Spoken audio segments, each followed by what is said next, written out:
Okay.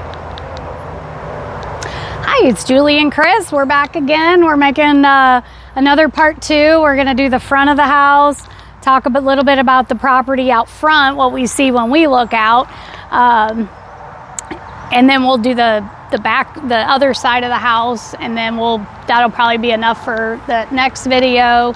So this is the backyard. I've got like a little table set up here, and then this is what I talked about in the last video, this side here. So we're gonna go up to the front. So I've got some Superbina planted here around the spiral tree.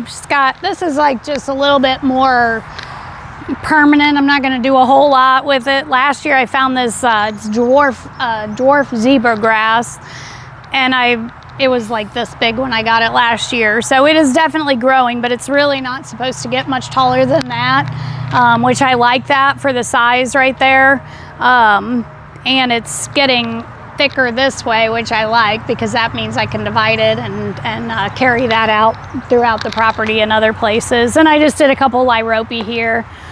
And then in this front area, eventually we'll show this a little bit later. This has, as it starts growing and filling in, I planted some zinnias from seed here, and then my friend Donna gave me this dahlia, and it is just a gorgeous color.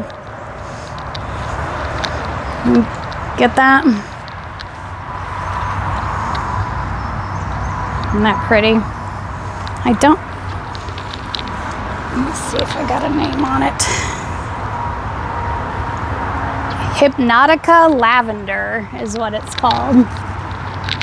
So that's a pretty one. My planters this year, I don't have them set up on drip yet, but I do have the drip in both beds. So luckily, when we built the house, we've been in here about 3 years, we thought to put a pipe underneath before we had the concrete poured. We didn't pour the sidewalk right away. We waited about a year so everything had a good chance to settle in.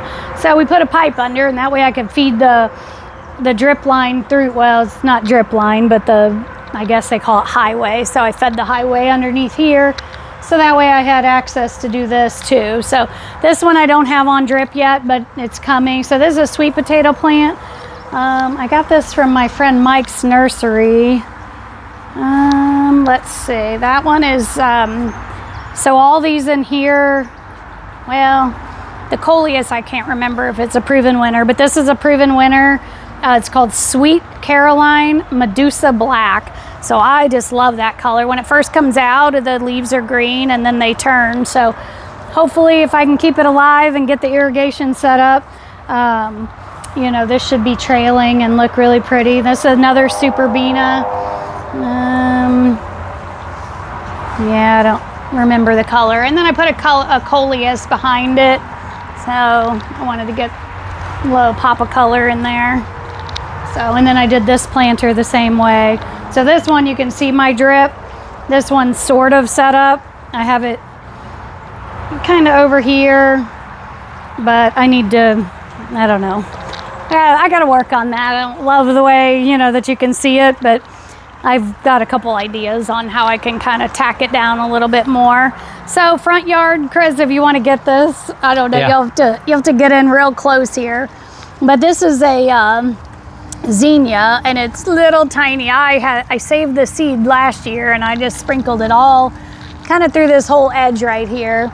It's called Linears. It's like a little white, and it's just kind of, yeah. So I'm hoping that takes off soon and fills this in before too long.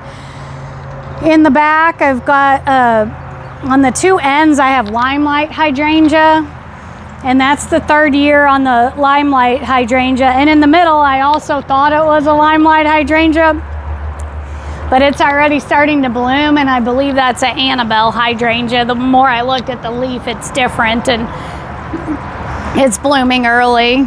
And then back here in the back, I did a couple more, so a little more dwarf dahlias back here. And I had a little clump of grass, and he just is not wanting to come back. So that one may have to go, but we'll see what it does. And then I have a lot of this ground cover. So we kind of made a little hump there when we did the fountain. So Chris and I and our friend helped. He brought his tractor out and lifted the rock. We bought the rock and had someone drill a hole in it, and there's a pond underneath.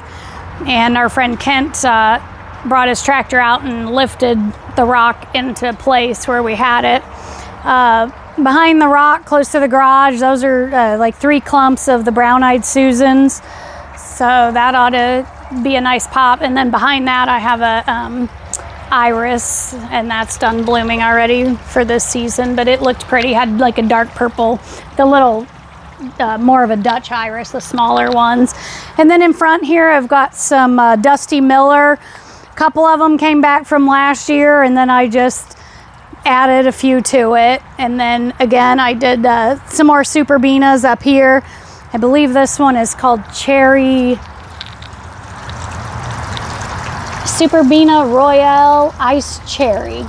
So it's kind of a pink reddish cherry. So I think that'll look good once the zinnias come in a little bit better. So we got the other side of the house. We'll show you that. And then maybe we'll pan that way and show you. So there's the front coming in. We have a circle drive, and this area I just kind of struggling with. I'll just talk about it real quickly. We put a dry creek bed. Chris and I did all this rock work. Oh, Chris, look at the butterfly on the lamb's ear. Oh, Did you see it, the yellow? Yeah. So that's a tiger swallowtail. That's one of the biggest butterflies. I got him. Yeah. Oh, took off. Yeah. That's all right. So yeah, so we'll get back to this another day. Yeah, this is a work in progress. It's a lot of hodgepodge right now. I have some ideas, but I might, I don't know. We'd put a couple birch trees in there, and then right in the middle I have a red, like a burgundy smoke bush.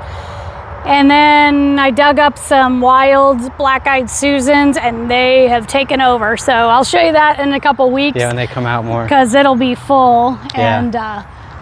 And the birds just love it. They ate the heck out of them last year, so that was fun to watch the birds in there. And then this side of the house, when we did this sidewalk, I didn't know where you went. When we did this sidewalk, I did not remember to put the pipe to connect it to the irrigation on the back. So when we had the irrigation on the lawn, luckily that guy's like, oh, I have the tool. I can drill that right under for you. So we were able to connect it. He drilled it under the sidewalk and popped it out at this end. So then I was able to just wind it around. So in here, I kind of cleaned this up. I had a couple 9-bark, burgundy 9-bark bushes. So this is the south side of the house, so I don't get a lot of sun here. And the 9-bark just basically stayed the same size for 2 years and didn't do anything. I popped them out, moved them to the back of the house, and they've probably doubled in size already. So, so I've got the impatiens in the front, and I just bought some that were on clearance, little 4-pack. So I think I have like $4 in the impatiens. And then behind it, I tried to do all the same variety of hostas. And behind that is supposed to be caladium bulbs, but they are not popping up yet. I think I might have planted them too soon, and there's a really good chance they might have rotted. So we'll see. I've been watching for them to peek up. So they're kind of supposed to come in between the hostas and to the back of it, but I don't know. I don't see any, so I'm not super hopeful on that. So that's a around the house tour, and then we'll probably do one more video in this series and show you a little bit more of the back, and that's kind of our work in progress back there. So thanks for watching. Again, if you like our channel, make sure you like and subscribe. We appreciate it. Have a great day.